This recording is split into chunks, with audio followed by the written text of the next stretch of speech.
Good evening, my friends, and thank you for stopping by for another short story with yours truly, Stone Rain Productions. But please, call me SRP if you wish. You've been coming here for some time now. Certainly you're allowed to use shortened terms with me if you wish. And I would welcome that. Tonight, we will be reading a tale by H.P. Lovecraft, a favorite of this channel, and the name of the story is The Tomb. Before we begin today, would you please take a moment to like and subscribe, because it would help me and it would help others find this channel. If you would please do this, I would be in your debt. Thank you. And now, The Tomb. Sedibus ut saltum placidis in morte quiscam. Virgil. In relating the circumstances which have led to my confinement within this refuge for the demented, I am aware that my present position will create a natural doubt of authenticity of my narrative. It is an unfortunate fact that the bulk of humanity is too limited in its mental vision to weigh with patience and intelligence those isolated phenomena seen and felt only by a psychologically sensitive few which lie outside its common experience. Men of broader intellect know that there is no sharp distinction betwixt the real and the unreal, that all things appear as they do only by virtue of the delicate individual physical and mental media through which we are made conscious of them. But the prosaic materialism of the majority condemns as madness the flashes of supersight which penetrate the common veil of obvious empiricism. My name is Jarvis Dudley, and from earliest childhood I have been a dreamer and a visionary, wealthy beyond the necessity of a commercial life and temperamentally unfitted for the formal studies and social recreations of my acquaintances. I have dwelt ever in realms apart from the visible world, spending my youth and adolescence in ancient and little-known books, and in roaming the fields and groves of the region near my ancestral home. I do not think that what I read in these books or saw in these fields and groves was exactly what other boys read and saw there, but of this I must say little, since detailed speech would but confirm those cruel slanders upon my intellect which I sometimes overhear from the whispers of the stealthy attendants around me. It is sufficient for me to relate events without analyzing causes. I have said that I dwelt apart from the visible world, but I have not said that I dwelt alone. This no human creature may do, for lacking the fellowship of the living, he inevitably draws upon the companionship of things that are not or are no longer living. Close by my home there lies a singular wooded hollow in whose twilight depths I spent most of my time reading, thinking, and dreaming. Down its moss-covered slopes my first steps of infancy were taken, and around its grotesquely gnarled oak trees my first fancies of boyhood were woven. Well did I come to know the presiding dryads of those trees, and often have I watched their wild dances in the struggling beams of the waning moon. But these things I must now speak. I will tell only of the lone tomb and the darkest of the hillside thickets, the deserted tomb of the Hydes, an old and exalted family whose last direct descendant had been laid within its black recesses many decades before my birth. The vault to which I refer is of an ancient granite, weathered and discolored by the mists and dampness of the generations. Excavated back into the hillside, the structure is visible only at the entrance. The door, a ponderous and forbidding slab of stone, hangs upon rusted iron hinges, and is fastened ajar in a queerly sinister way by means of heavy iron chains and padlocks, according to a gruesome fashion of half a century ago, the abode of the race whose scions were here inurned had once crowned the declivity which holds the tomb, but had long since fallen victim to the flames which sprang up from the disastrous stroke of lightning, of the midnight storms which destroyed this gloomy mansion. The older inhabitants of the region sometimes speak in hushed and uneasy voices, alluding to what they call divine wrath, in a manner that in later years vaguely increased the always strong fascination which I felt for the forest-darkened sepulchre.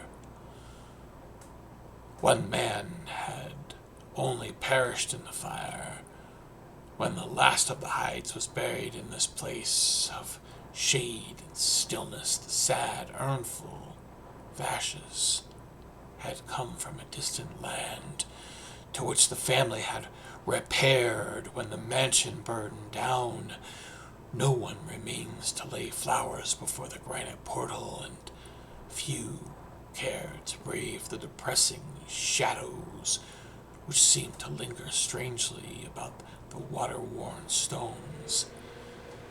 I shall never forget the afternoon when I first stumbled upon the half-hidden house of death. It was the midsummer, when the alchemy of nature transmutes the sylvan landscape to one vivid and almost homogeneous mass of green, when the senses are well nigh intoxicated with the surging seas of moist verdure and the subtly indefinable odors of the soil and the vegetation. In such surroundings, the mind loses its perspective. Time and space become trivial and unreal, and echoes of a forgotten prehistoric past beat intensely upon the enthralled consciousness. All day I had been wandering through the mystic groves of the hollow, thinking thoughts I need not discuss, and conversing with things I need not name. In years, a child of 10, I had seen and heard many wonders unknown to the throng, and was oddly aged in certain respects, when upon forcing my way between the two savage clumps of briars, I suddenly encountered the entrance of the vault. I had no knowledge of what I had discovered. The dark blocks of granite, the door so curiously ajar in the funeral carvings above the arch amused in me no associations of mournful or terrible character. Of graves and tombs I knew and imagined much, but I had an account of my peculiar temperament had kept from all personal contact with churchyards and cemeteries. The strange stone house on the woodland slope was to me only a source of interest and speculation, and its cold, damp interior, into which I vainly peered through the aperture so tantalizingly left, contained for me no hint of death or decay. But in that instance of curiosity was born the madly unreasoning desire which has brought me to this hell of confinement, spurred on by the voice which must have come from the hideous soul of the forest. I resolved to enter the beckoning gloom in spite of the ponderous chains which barred my passage. In the waning light of day, I alternately rattled the musty impediments with a view to throwing neither plan met with success. At first curious, I was now frantic, and when, in the thickening twilight, I returned to my home, I had sworn to the 100 gods of the grove that, at any cost, I would some day force an entrance into the black, chilly depths that seemed calling out to me. The physician with the iron-gray beard who comes each day to my room once told a visitor that this decision marked the beginning of a pitiful monomania, but I will leave final judgment to my readers when they shall have learnt it all. The months following my discovery were spent in futile attempts to force the complicated padlock of the slightly open vault and in carefully guarded inquiries regarding the nature and history of the structure. With the traditionally receptive ears of the small boy, I learned much, though habitual secretiveness caused me to tell no one of my information or my resolve. It is perhaps worth mentioning that I was not at all surprised or terrified on learning of the nature of the vault. My rather original ideas regarding life and death had caused me to associate the cold clay with the breathing body in a vague fashion, and I felt that the great and sinister family of the burned-down mansion was in some way represented within the stone space I sought to explore. Mumbled tales of the weird rites and godless revels of bygone years in the ancient hall gave to me a new and potent interest in the tomb, before whose door I would sit for hours at a time each day. Once I thrust a candle within the nearly closed entrance, but could see nothing save a flight of damp stone steps leading downward. The odor of the place repelled, yet bewitched me. I felt I had known it before, in a past remote beyond all recollection, beyond even my tenacity of the body I now possess. The year after I first beheld the tomb, I stumbled upon a worm-eaten translation of Plutarch's Lives in the book-filled attic of my home. Reading the life of Theseus, I was much impressed by that passage, telling of the great stone beneath the boyish hero was to find his tokens of destiny wherever he should become old enough to lift its enormous weight. This legend had the effect of dispelling my keenest impatience to enter the vault, for it made me feel that the time was not yet ripe. Later, I told myself I should grow to strength and ingenuity which might enable me to unfasten the heavily chained door with ease.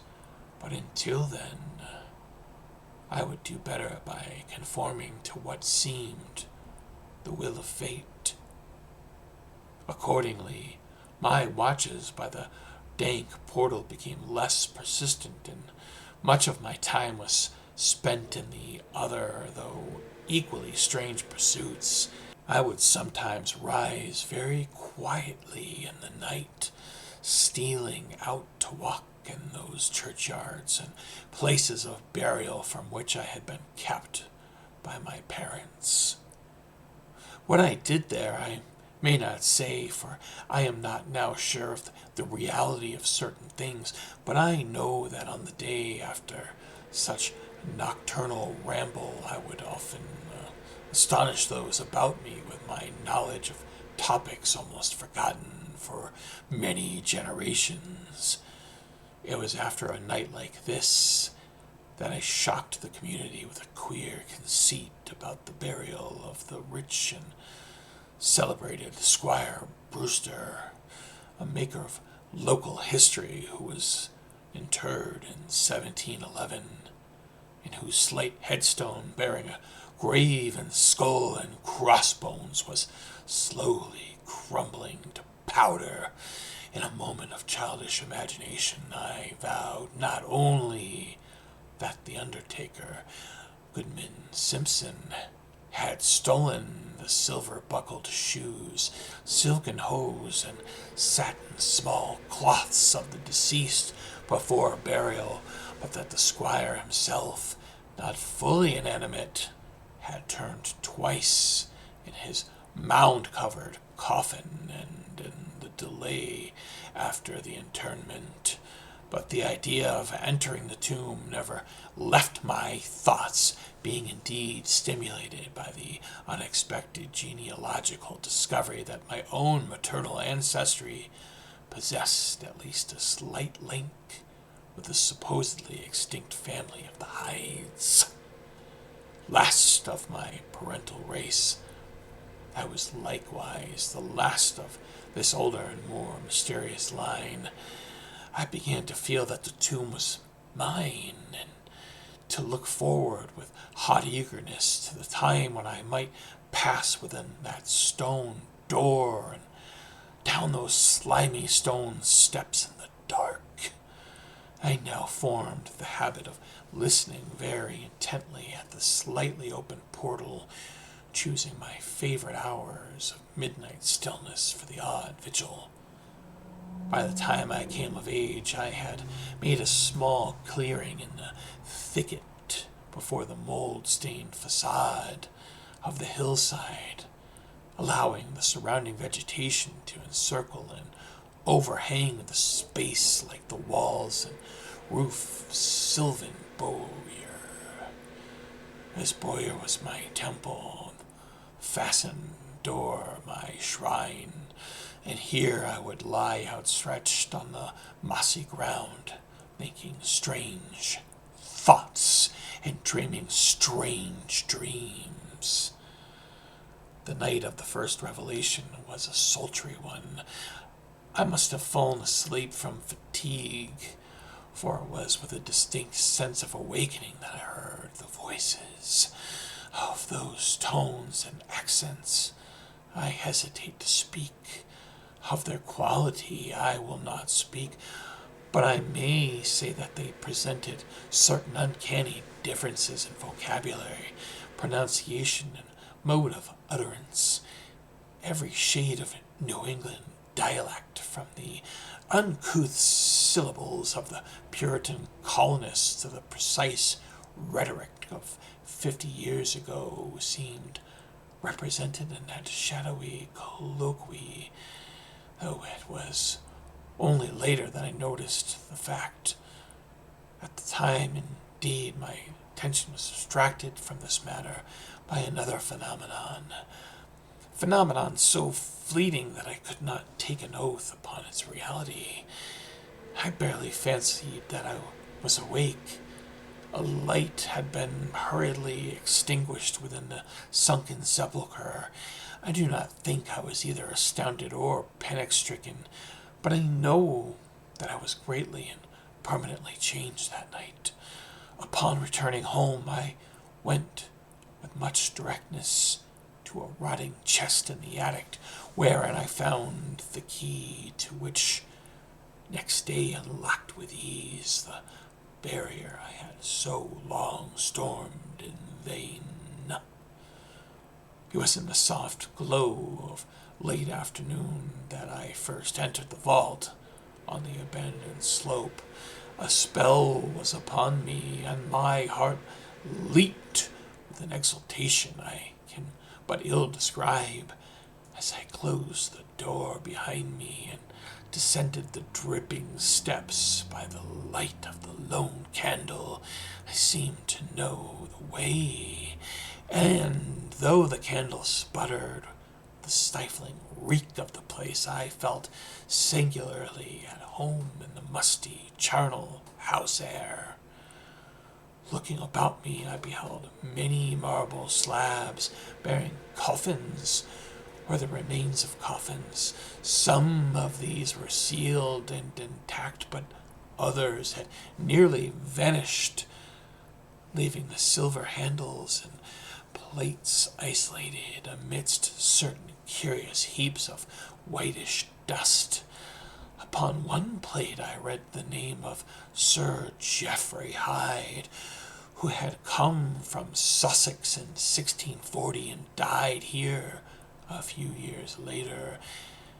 In a conspicuous alcove was one fairly well preserved and untenanted casket adorned with a single name which brought to me both a smile and a shudder.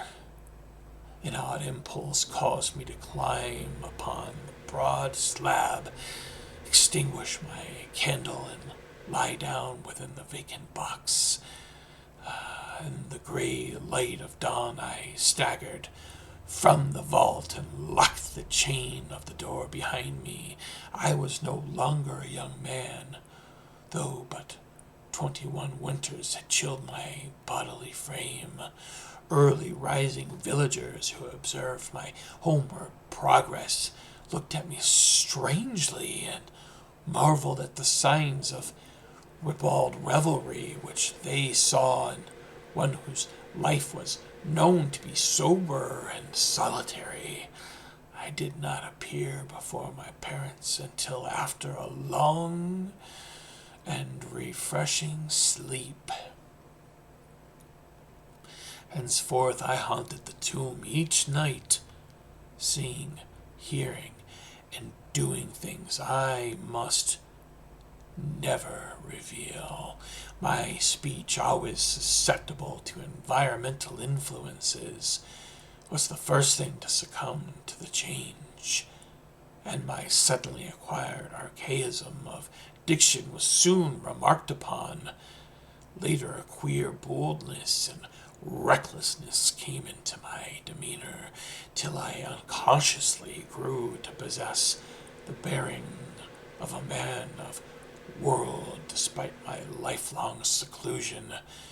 My formerly silent tongue waxed voluble, erudition utterly unlike the fantastic monkish lore over which I had pored in my youth, and covered the fly leaves of my books with facile impromptu epigrams, which brought up suggestions of gay Prior and the spritest of Augustan wits and rhymesters.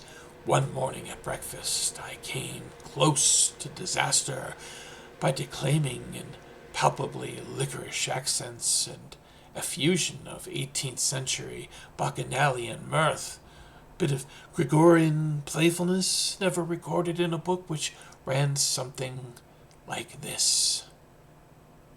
Come hither, my lads, with your tankards of ale, and drink to the present before it shall fail. Pile each on your platter a mountain of beef, for 'tis eating in drinking that bring us relief. So fill up your glasses, for life will soon pass. When you're dead, you'll ne'er drink to your king or your lass. Anacreon had a red nose, so they say. But what's a red nose if you're happy and gay? Yet split me, I'd rather be red whilst I'm here than white as a lily and dead half a year. So, Betty, my miss, come here, give me a kiss. In hell there's no innkeeper's daughter like this. Young Harry, propped up just as straight as he's able, will soon lose his wig and slip under the table. But fill up your goblets and pass 'em around. Better under the table than under the ground. So revel and chaff as ye thirstily quaff. Under 6 feet of dirt 'tis less easy to laugh. The fiend strike me blue, I'm scarce able to walk, and damn me if I can stand upright or talk. Here, landlord, bid Betty to summon a chair. I'll try home for a while, my wife is not there. So lend me a hand, I'm not able to stand, but am gay whilst I linger on the top of the land. At this time I convinced my present fear of fire and thunderstorms. Previously indifferent to such things, I had now unspeakable horror of them, and would retire to the innermost recesses of the house whenever the heavens threatened an electrical display. A favorite haunt of mine during the day was the ruined cellar of the mansion that had burned down, and in fancy I would picture the structure as it had been in its prime. On one occasion I startled a villager by leading him confidently to a shallow sub-cellar whose existence I seemed to know, in spite of the fact that it had been unseen and unforgotten for many generations. At last came that which I had long feared. My parents, alarmed at the altered manner and appearance of their only son, commenced to exert over my movements a kindly espionage which threatened to result in disaster. I had told no one of my visit to the tomb, having guarded my secret purpose with religious zeal since childhood, but now I was forced to exercise care in threading the mazes of the wooded hollow that I might throw off a possible pursuer. My key to the vault I kept suspended from a cord about my neck. His presence unknown only to me.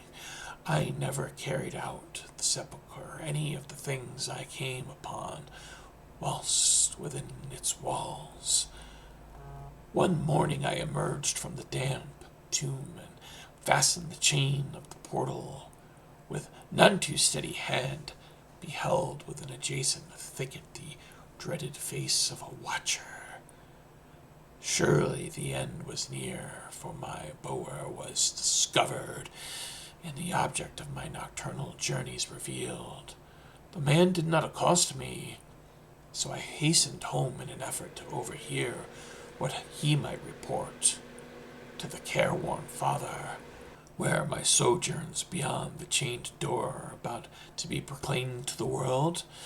Imagine my delighted astonishment on hearing the spy inform my parents in a cautious whisper that I had spent the night in the bower outside the tomb. My sleep-filmed eyes fixed upon the crevice where the padlocked portal stood ajar. By what miracle had the watcher been thus deluded? I was now convinced that a supernatural agency protected me. Made bold by this heaven-sent circumstance, I began to resume perfect openness and going to the vault, confident that no one could witness my entrance. For a week I tasted to the full the joys of that charnel and conviviality which I must not describe. When the thing happened that I was borne away to this accursed abode of sorrow and monotony, I should not have ventured out that night, for the taint of thunder was in the echoes of the clouds, and the hellish phosphorescence rose from the rank swamp at the bottom of the hollow. The call of the dead, too, was different. Instead of the hillside tomb, it was the charred cellar on the crest of the slope whose presiding daemon beckoned to me with unseen fingers. As I emerged from an intervening grove upon the plain before the ruin, I beheld the misty moonlight, a thing I had always vaguely expected. The mansion, gone for a century, once more reared its stately height to the raptured vision, every window ablaze with the splendor of many candles. Up the long drive rolled the coaches of the Boston gentry, whilst on foot came a numerous assemblage of powdered exquisites from the neighboring mansions. With this throng I mingled, though I knew I belonged the host rather than the guests. Inside the hall were music, laughter, and wine on every hand. Several faces I recognized, though I should have known them better than they had shriveled or eaten away by death or decomposition. Amidst a wild and reckless throng, I was the wildest and most abandoned. Gay blasphemy poured in torrents from my lips, and in my shocking sallies I heeded no law of God, man, or nature. Suddenly a peal of thunder, resonant even above the din of the Swinish revelry, clave the very roof, laid a hushed fear upon the boisterous company. Red tongues of flame and searing gusts of heat engulfed the house, and the roisters, struck with terror at the descent of a calamity which seemed to transcend the bounds of the unguided nature, fled shrieking into the night. I alone remained riveted to my seat by a groveling fear which I had never felt before. And then a second horror took possession of my soul. Burnt alive to ashes, my body dispersed by the four winds, I might never lie in the tomb of the Hydes. Was not my coffin prepared for me? Had I not a right to rest eternally amongst the descendants of Sir Geoffrey Hyde? I would claim my heritage of death, even though my soul goes seeking through the ages for another corporeal tenement to represent it on that vacant slab in the alcove of the vault. Jervis Hyde should never share the sad fate of Palinurus. As the phantom of the burning house faded, I found myself screaming and struggling madly in the arms of two men, one of whom was the spy who had followed me to the tomb. Rain was pouring down in torrents, and upon the southern horizon were flashes of the lightning that had so lately passed over our heads. My father, his face lined with sorrow, stood by as I shouted my demands to be laid within the tomb, frequently admonishing my captors to treat me as gently as they could. A blackened circle on the floor of the ruined cellar told of a violent stroke from the heavens, and from this spot a group of curious villagers with lanterns were prying a small box of antique workmanship which the thunderbolt had brought to light. Ceasing my futile and now objectiveless writhing, I watched the spectators as they viewed the treasure trove, and was permitted to share in the discoveries. The box, whose fastenings were broken by the stroke which had unearthed it, contained many papers and objects of value, but I had eyes for one thing alone. It was the porcelain miniature of a young man in a smartly curled bagwig, and bore the initials of J.H. The face was such that as I gazed I might have been studying my mirror. On the following day I was brought to this room with the barred windows, but I have been kept informed of certain things through the aged and simple-minded servitor for whom I bore a fondness in infancy, and who, like me, loves the churchyard. What I have dared relate of my experiences within the vault has brought me only pitying smiles. My father, who visits me frequently, declares that at no time did I pass the chained portal, and swears that the rusted padlock had not been touched for 50 years when he examined it. He even says that all the village knew of my journeys to the tomb, and that I was often watched as I slept in the bower outside the grim facade, my half-open eyes fixed on that crevice that leads to the interior. Against these assertions I have no tangible proof to offer, since my key to the padlock was lost in the struggle on that night of horrors. Strange things of the past which I learnt during those nocturnal meetings with the dead he dismisses as the fruits of my lifelong and omnivorous browsing amongst the ancient volumes of the family library. Had it not been for the old servant Hiram, I should have by this time become quite convinced of my madness. But Hiram, loyal to the last, has held faith in me, and has done that which impels me to make public at least a part of my story. A week ago he burst open the lock which chains the door of the tomb perpetually ajar, and descended with a lantern into the murky depths. On a slab in an alcove he found an old but empty coffin whose tarnished plate bears the single word Jarvis. In that coffin and in that vault they have promised me I shall be buried. Circa 1922. Friends, if you have a dread fascination with some mausoleum long decrepit and untouched, and you find yourself drawn to it, perhaps, and only perhaps, it may be best to leave it alone and not enter it.